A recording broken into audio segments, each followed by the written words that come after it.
Bendiciones, hermanos. Le damos las gracias al Señor por la oportunidad que nos brinda para poder entonces trabajar la lección 12, en la cual estaremos hablando de llamados a reflejar la luz de Cristo. Y es un tema interesante para nosotros, la Iglesia de Jesucristo, y estaremos utilizando como base la segunda carta del apóstol Pablo a los Corintios, específicamente el capítulo 6, versículo 14 al 18, como también la carta del apóstol a los Filipenses, el capítulo 2, versículo 16. Cuando hablamos de ser llamados a reflejar la luz de Cristo, significa que cuando Jesús dijo, vosotros sois luz, significa entonces que la imagen de Cristo está en todos aquellos que han determinado abrazar la cultura del reino mediante la obediencia que se refleja en las Sagradas Escrituras. Es por eso que la manera que se utiliza al dejar saber cómo reflejar esa luz es mediante el testimonio. Por lo tanto, el pensamiento central señala que la conducta cristiana es diametralmente opuesta a la manera como viven los impíos. Por tanto, estamos llamados a ser un testimonio digno de imitar. Y es bien importante porque cuando se usa el término diametral, eh, está queriendo hablar en un concepto categórico. Es una conducta totalmente diferente. Por lo tanto, implica que nuestro comportamiento es uno que refleja una actitud que no es común en el entorno donde estamos, porque hay un sistema de valores que nosotros emulamos desde el momento en que decidimos abrazar la fe cristiana, porque hemos encontrado que no hay otro sistema de valores que supere la fe cristiana. Por lo tanto, es un llamado a todo aquel que ha entrado en ese plano de convicción que mediante la conducta, por eso se utiliza el término testimonio, lo presente de manera honorable, entiéndase, digna de ser imitado. En otras palabras, que otras personas anhelen emular la conducta de aquellos que proclaman a Cristo con su vida. Por lo tanto, estaremos enfocando este concepto tan importante porque esta conducta cristiana no constituye ser el esfuerzo nuestro, sino es el resultado del trabajo del Espíritu Santo en todos aquellos que han determinado vivir en obediencia a las Sagradas Escrituras. El texto de oro que estaremos dándole énfasis se encuentra en Filipenses 2:15 y estaremos también discutiéndolo en la lección porque dice, para que seáis irreprensibles y sencillos, hijos de Dios, sin mancha, en medio de la cual resplandecéis como luminares en el mundo. Y hay tres objetivos que estaremos tomando en consideración. Vamos a evaluar el rol de los creyentes o la función de los creyentes como luz en medio de las tinieblas en la cual vivimos en este sistema de pecado y en este globo terráqueo donde Dios ha puesto a cada uno de los creyentes en cada una de las partes de este mundo, norte, sur, este y oeste. Y vamos a valorar el carácter que es propio de aquellos que son hijos de Dios en medio de una generación que todavía no ha sido adoptada adoptada como la familia de Cristo. ¿Y cómo vamos a debatir la conducta que debemos asumir para reflejar un testimonio digno del Evangelio?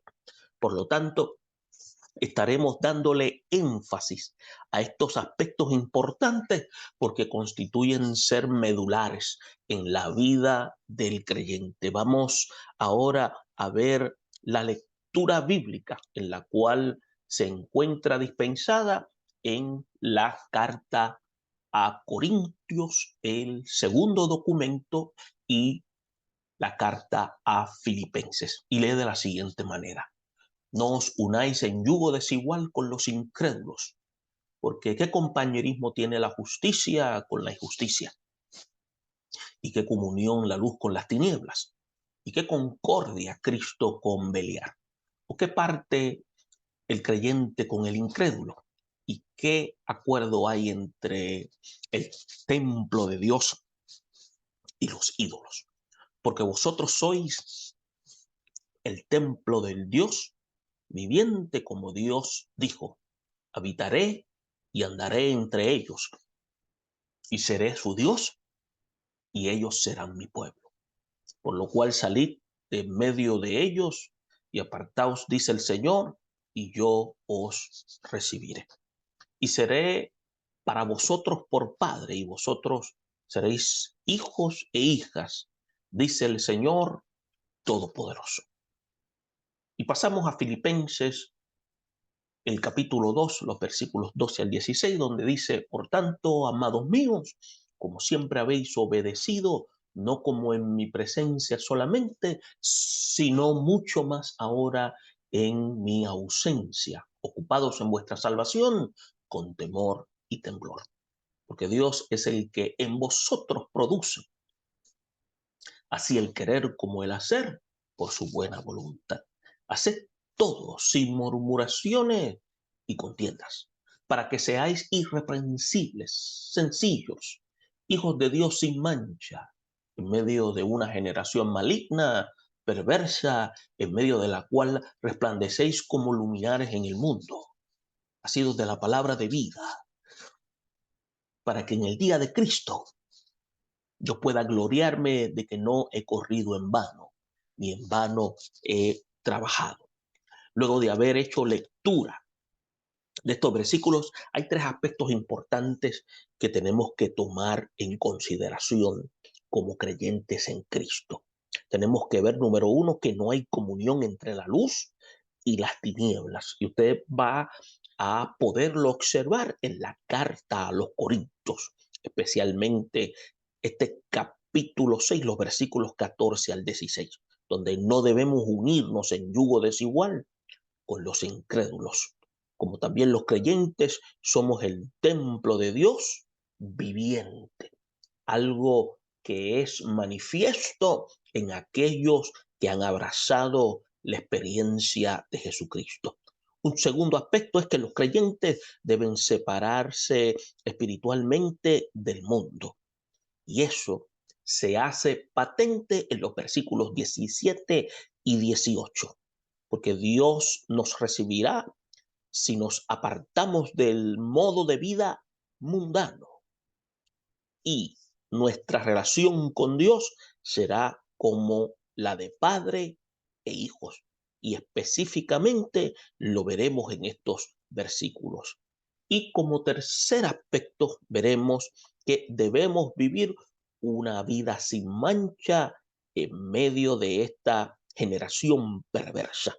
Por lo tanto, los versículos del capítulo 2 de Filipenses, los versículos 12 y 16, son los que atañen para este concepto tan importante, porque Dios es quien produce en nosotros el querer como el hacer. Y los creyentes estamos llamados a resplandecer en medio de este mundo. Luego de haber hecho señalamiento de estos puntos de importancia en combinación con los objetivos, en la cual volvemos y le damos énfasis para que usted y yo lo mantengamos claros en evaluar el rol de nosotros como creyentes, como luz en medio de las tinieblas, el cómo valorar el carácter que es propio de los hijos de Dios y cómo debatir la conducta que debemos asumir para reflejar un testimonio digno del Evangelio, ahora podemos entonces embuirnos al análisis bíblico para poder notar que la enseñanza bíblica sobre nuestro deber constituye ser en alumbrar en este mundo, constituye ser algo que es vital. Por lo tanto, es necesario aprender que nosotros estamos en este mundo y no podemos salir de aquí con tal de retener una vida de santidad. Es por eso que debemos saber que aunque estamos en este mundo, nosotros no actuamos como los del mundo.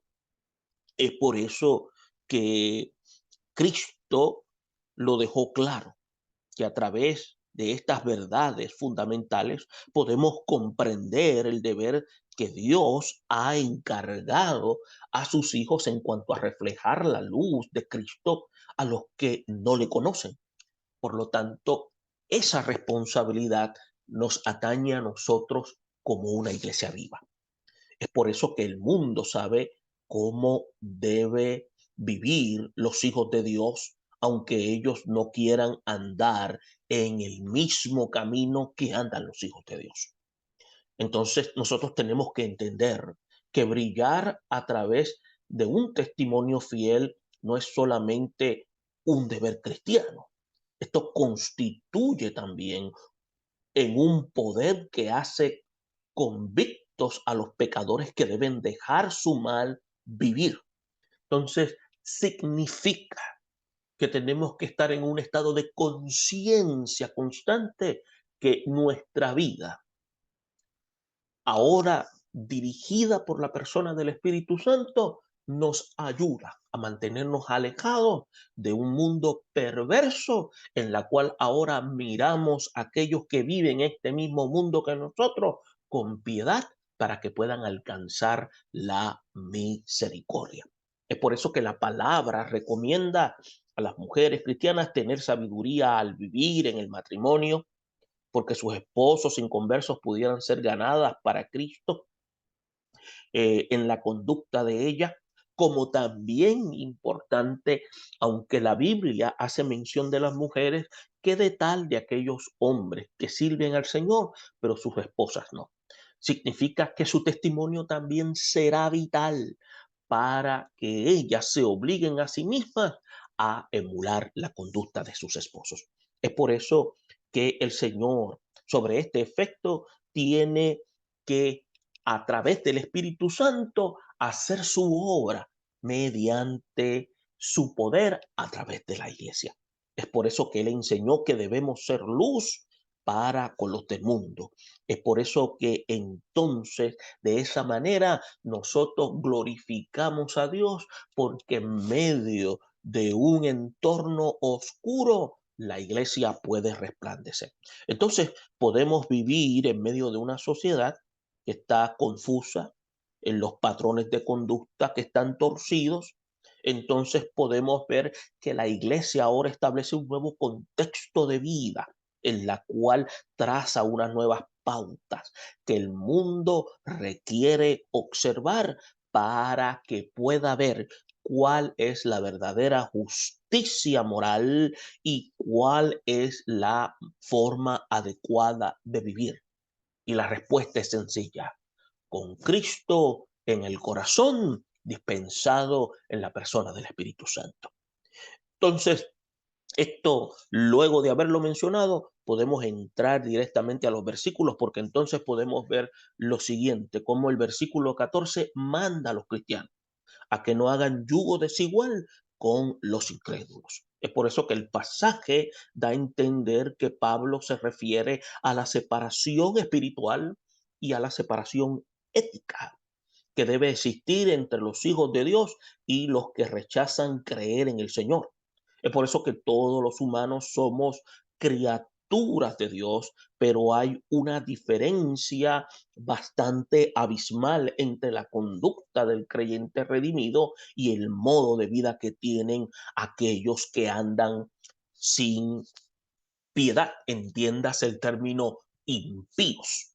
Es por eso que Pablo enseña que no debemos sentarnos en la mesa para participar de lo sacrificado a los ídolos y participar a la vez de la mesa del Señor. En otras palabras, no participar en actividades pecaminosas, junto con aquellos que se deleitan en hacerlo. Entonces usted va a notar que en la segunda mitad del versículo 14 explica motivos para esta separación. Número uno, porque no hay compañerismo entre la justicia y la injusticia. Entonces, lo que hemos sido justificados en Cristo, no nos sentimos en confianza entre los que viven aún en pecado. Y usted puede notar cómo Hebreos capítulo 1 versículo 9 enseña que Jesús ama la justicia y aborrece la maldad. Así que los que somos del Señor debemos tener ese mismo enfoque. La palabra utiliza ese mismo sentir. Entonces, el otro motivo es que no hay ninguna comunión entre la luz y las tinieblas. Sabemos que la propiedad de la luz y de las tinieblas son opuestas. Aplicando a la conducta de los hombres, tenemos que decir que sucede lo mismo. Los creyentes viven en la luz de Cristo y tienen comunión con sus hermanos, pero los que no aman, dice la Escritura, que permanecen en tinieblas porque carecen de la capacidad de amar. Es por eso que pretender ser hijos de luz y sentirse conforme en un ambiente de oscuridad espiritual no viene de acuerdo al carácter de los hijos de Dios. Entonces usted va a notar que en el versículo 15 hace una expresión donde no concordia con Beliar. Y este término es una referencia al enemigo de las almas, conocido por nosotros por Satanás. Cristo constituye ser la cabeza de la iglesia, mientras Satanás es el príncipe de este mundo. Cuando dice príncipe, escuche bien, se está refiriendo a su dominio inmoral, a su sistema de pecado, pero no es el dueño del mundo. Dios es el dueño del mundo. Entonces, por lo tanto, los creyentes que pertenecemos a Cristo no concordamos con aquellos que quienes Satanás le ha cegado los ojos. Y el apóstol Pablo hace ver que el creyente no tiene nada que partir con el incrédulo. Es por eso que se enfatiza el sentido que el creyente no debe participar del estilo de vida que tienen aquellos que son catalogados por la Escritura como incrédulos. Entiéndase, aquellos que no creen en la experiencia redentora. Usted va a notar que en el versículo 16 hay una lista de motivos para establecer una comunión con los incrédulos, la cual culmina dejando saber lo siguiente. En la primera parte de este versículo se establece que no hay acuerdo entre el templo de Dios y los ídolos. Los cristianos del primer siglo tenían claro que Dios habitó en el lugar santísimo del tabernáculo y que los ídolos son abominación al Señor. En la escritura se enseña que el poder de Dios que habitaba en el tabernáculo venció a los dioses filisteos y de los cananeos, tales como, entiéndase, Dagón, Baal, y usted lo puede encontrar en Primera de Samuel 5:1-7, como también en Primero de Reyes, capítulo 18, versículos 29 y 39. Estas historias producen en nosotros una actitud de reverencia y temor santo dentro de esta narrativa. Usted puede encontrar el argumento en la cual el autor describe los eventos dentro de ese escenario y cómo esos personajes dentro de estas historias juegan un papel determinante para enseñarnos a nosotros, a quien nosotros debemos ubicarnos a servir.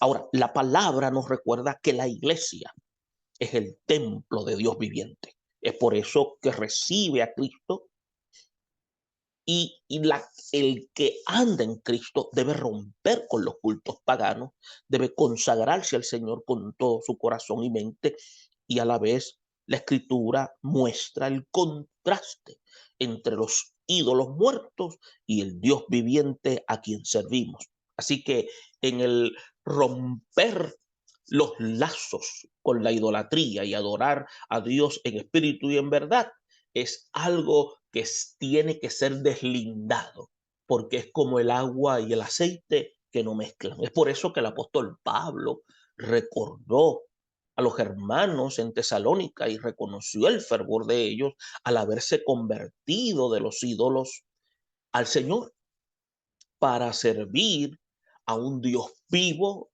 y a un Dios verdadero. Entonces podemos ver que en esta última parte del versículo 16 se revela el deseo de Dios de habitar y andar entre su pueblo. Entiéndase, manifestarse, porque Dios es un Dios relacional.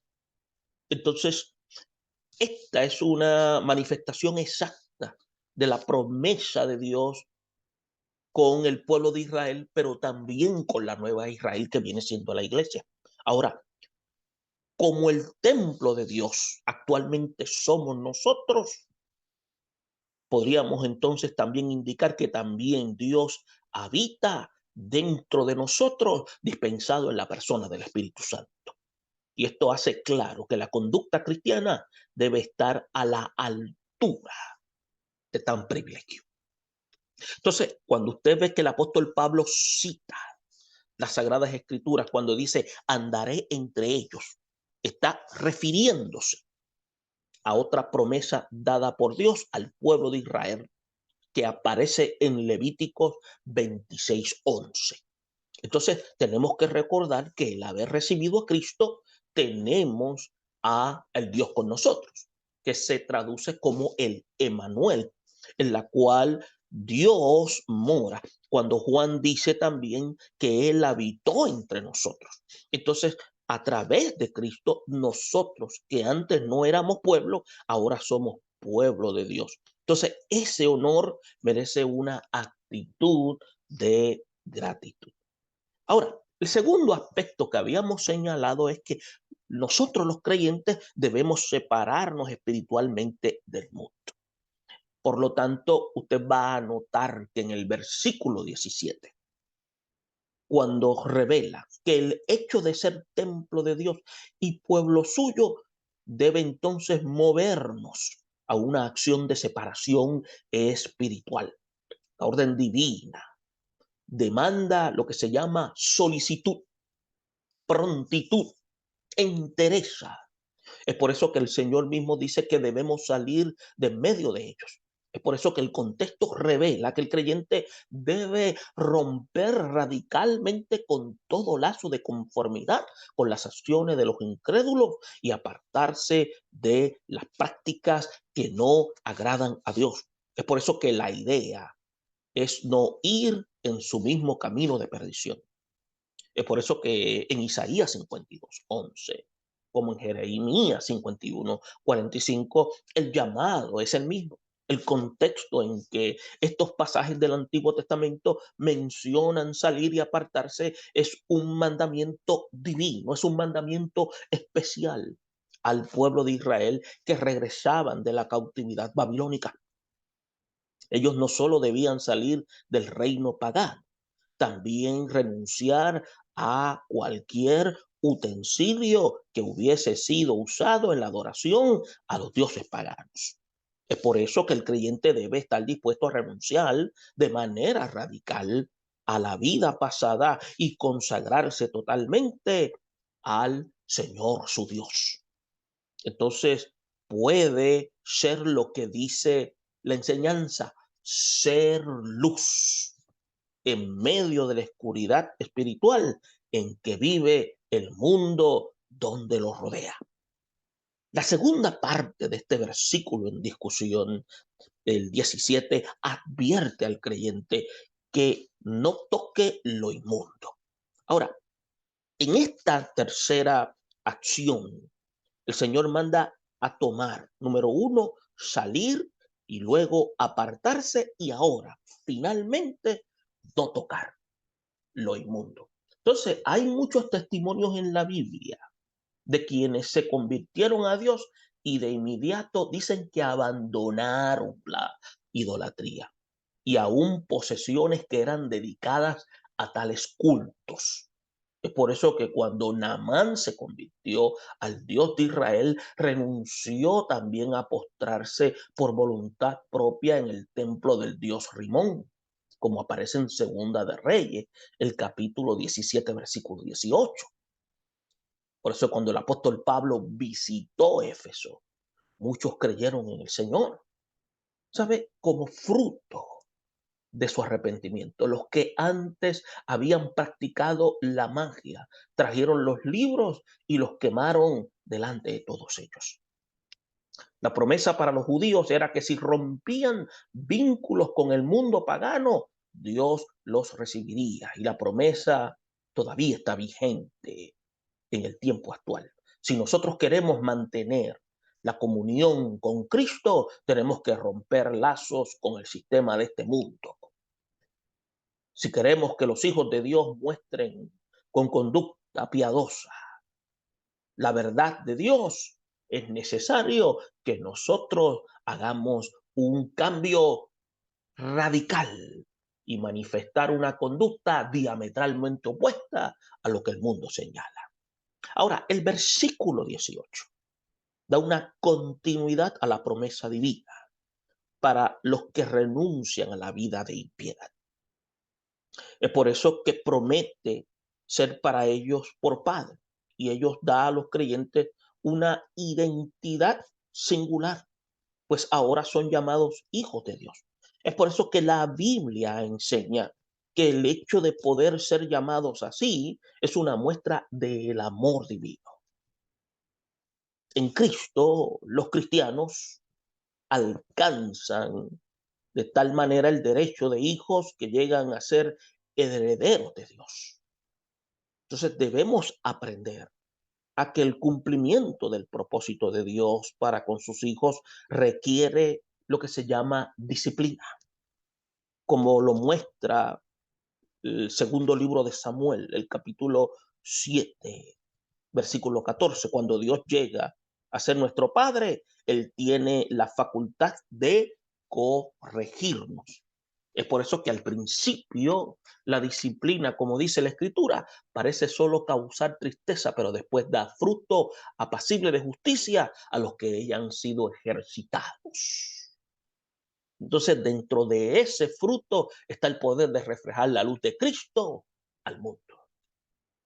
No solamente Dios nos es Padre, cuyas bendiciones disfrutamos en el camino de la santidad, sino que nosotros llegamos a ser hijos e hijas para Él.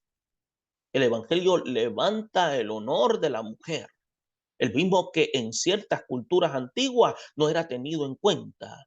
Dios prometió que sus hijos e hijas profetizarían y que derramarían su espíritu sobre siervos y siervas. Ahora bien, la intención divina al mostrarnos estas credenciales es hacernos ver que sería una afrenta a Dios llamarlos padres y a la vez ensuciarnos con la abominación de la idolatría. La Escritura nos exhorta a que invoquemos por Padre a Dios y debemos conducirnos en temor en todo el tiempo de nuestra peregrinación por esta tierra. Pablo hace hincapié en que el autor de tales promesas es el Dios Todopoderoso. Y es donde aquí tenemos una revelación clara del Dios omnipotente, uno de los nombres de Dios revelados en el hebreo del Antiguo Testamento, el Sabot, que significa el Jehová de los ejércitos. Y es por eso que para lograr vivir a la altura de las demandas divinas de consagración, nosotros tenemos que confiar en el poder de la fuerza del Señor. Si nosotros nos apoyamos en Él, tendremos, escuche bien, asegurar la fortaleza que necesitamos para triunfar. Entonces, de aquí entonces vamos a ver cómo en esta tercera parte, que es cómo debemos vivir una vida sin mancha, en medio de esta perversa generación, encontramos que Dios es quien produce en nosotros el querer como el hacer. Es por eso que en la carta a los filipenses es una carta de mucha riqueza porque deja ver el deber de resplandecer en este mundo. Si entendemos esta escritura, seremos, como dice, orientados en el logro de esta tan dignosa meta. Es por eso que el versículo 12, Pablo habla a los de Filipo, diciéndole, amados hermanos, todo el reino de Dios se hace por el poder del amor. Es por eso que el escritor ha enseñado antes que Jesucristo es el Señor, es el propietario, es el dueño. Entonces, este argumento sirve para rogar obediencia en la encomienda de brillar en el mundo. Es por eso que primero él alaba la perseverancia que habían demostrado en obedecer. Cada hijo de Dios debe ser conocido por su obediencia. Los hermanos filipenses no solo obedecían cuando Pablo estaba presente. Usted va a ver generalmente que cuando el obispo o pastor está presente, las cosas marchan bien en cuanto al cumplimiento de los deberes cristianos. Pero la Biblia recoge el desacato que tiende a reinar cuando el pueblo se ve sin la supervisión de un líder. Un ejemplo de ello fue el desenfreno que ocurrió en el desierto cuando Moisés estuvo en el monte Sinaí, cuando estaba delante de la presencia de Dios. Entonces, esa ocasión los israelitas se hicieron un becerro de oro y lo adoraron como el Dios que los había sacado de Egipto. Entonces, el juicio divino, mire, no se hizo esperar. Usted lo puede encontrar detalladamente cómo se declara en el documento de Éxodo, el capítulo 32, versículo 1 al 10. Entonces, la segunda parte del versículo 12 muestra la necesidad de ocuparnos de nuestra salvación. No podríamos lograr la meta de brillar con nuestro testimonio si descuidamos la salvación que hemos recibido por la gracia. Aun cuando los creyentes pasen periodos, cuando un supervisor espiritual no esté presente, todavía debe ocuparse en su salvación en temor y temblor. ¿Por qué? Porque cada uno de nosotros somos responsables de nuestra vida espiritual.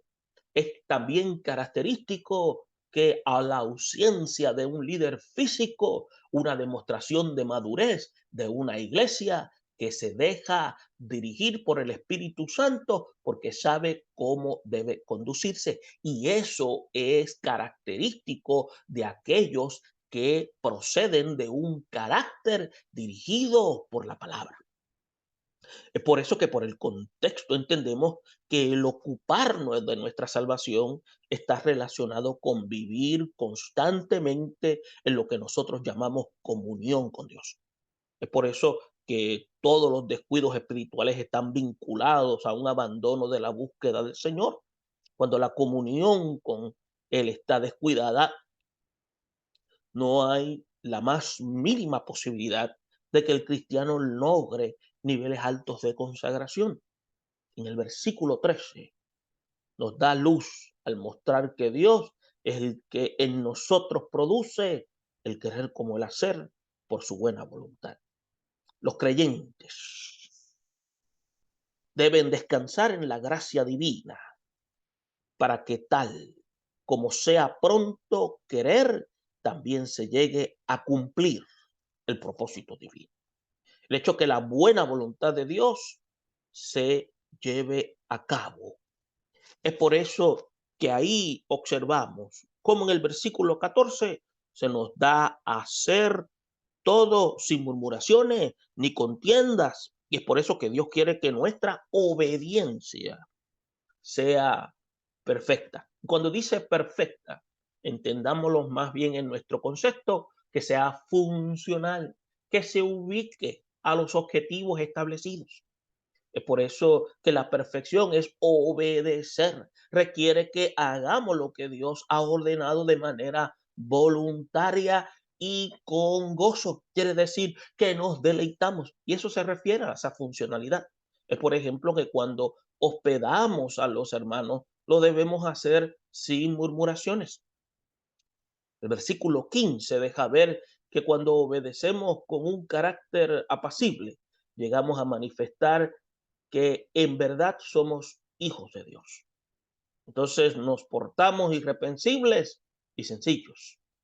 La enseñanza es que debemos ser irreprensibles ante los inconversos que nos observan. Y la meta al respecto es que nadie tenga nada malo que decir de nosotros. Es por eso que cuando utiliza la escritura el término sencillo, que significa más bien puros, que significa más bien sin adulterar, sin mezclar del mal, quiere decir que hay una fidelidad. Y esta parte es vital porque Dios produce en nosotros vida santificada. De esta manera se logra el propósito divino que lleguemos a resplandecer en este mundo a manera de luminares. Los creyentes no están llamados a esconderse de esta generación que estamos viviendo. Estamos llamados a resplandecer en medio de esta generación en la donde estamos, para que ellos puedan ver que hay una alternativa categórica y con capacidad de poder transformar el ser humano.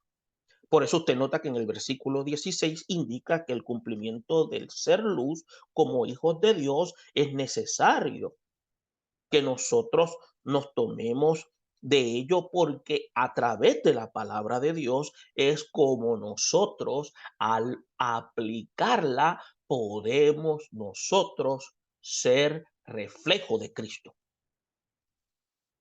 Cuando Jesús dijo, yo soy la luz, el término que Jesús lo expresó, quiso decir, en mí hay luz propia. Yo tengo luz propia.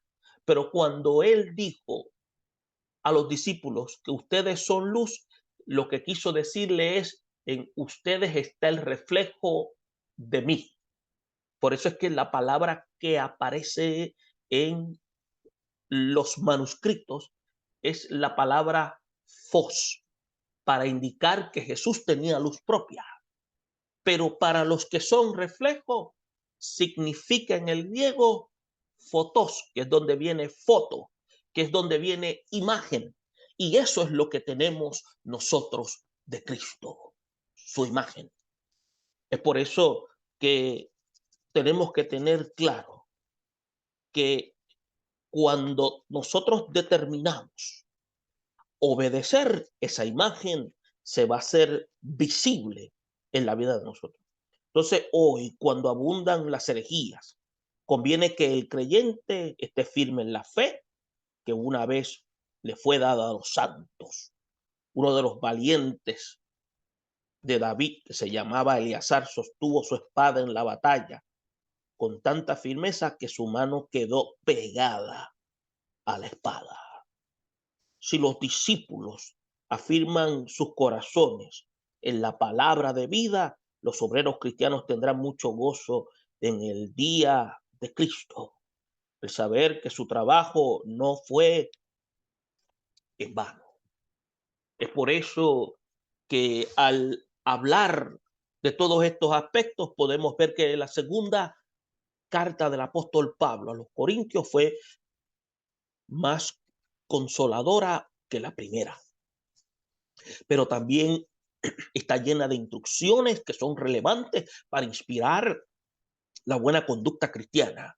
De igual forma, la carta de los Filipenses instruye a los santos sobre el deber de brillar con su testimonio. Nosotros ahora sabemos que no podemos establecer yugos, ni compañerismos íntimos, ni comunión, ni concordia, ni acuerdo con los paganos. Sin embargo, eso no significa que nuestra actitud sea el rechazo de las almas. Como dice la Escritura, de ninguna manera. Al contrario, si sin aliarnos con su depravada manera de vivir, debemos llevarle la luz del Evangelio e invitarlos a conocer a Cristo el Salvador. Y no basta con hablarles claramente de la salvación, pues se necesita además que ellos puedan ver a Cristo reflejado en nuestra manera de vivir. Los hijos de Dios deben aprender a combinar su misión evangelizadora con la tarea de alumbrar a través del testimonio digno. Así el mundo conocerá de cerca el poder del Evangelio para transformar al más vil pecador. Luego de hacer esto, a veces vienen preguntas como, ¿puede un creyente que vino a Cristo casado con una persona inconversa abandonar su relación de matrimonio solo porque su pareja no es cristiana? Mire, la respuesta es no. Pablo enseña que si el inconverso consiente en vivir en el estado de matrimonio, el cónyuge cristiano no lo debe abandonar. Otra pregunta que surge, ¿por qué la iglesia, como el templo de Dios viviente, no debe tener ídolos? Porque Dios habita en nosotros a través de su espíritu y la palabra nos instruye en no pensar que la divinidad sea semejante a figura alguna. Ahora, ¿cómo podemos apartarnos del mismo mundo en el cual vivimos físicamente? ¿Sabe? El Espíritu Santo nos santifica de modo que aunque vivimos entre personas no piadosas, conocidos también como impíos, nos guardamos de la manera desenfrenada como viven ellos. ¿A qué prueba se someten los creyentes cuando el obrero cristiano que lo instruyó en el Señor tiene que salir de entre ellos? Ahí es que se prueba la verdadera obediencia. Si podemos obedecer en ausencia de quienes nos instruyó, andamos en la sinceridad de Cristo. Y por último, ¿de qué manera la conducta santa del creyente ayuda a este mundo perdido? La conducta piadosa de un creyente es un mensaje directo al corazón del hombre sin Dios. Si les testificamos con una buena conducta, nos entenderán cuando le hablemos de Cristo. Esperamos que la información que hayamos brindado sea de ayuda y edificación para que usted pueda compartirla en sus respectivas congregaciones. Bendiciones.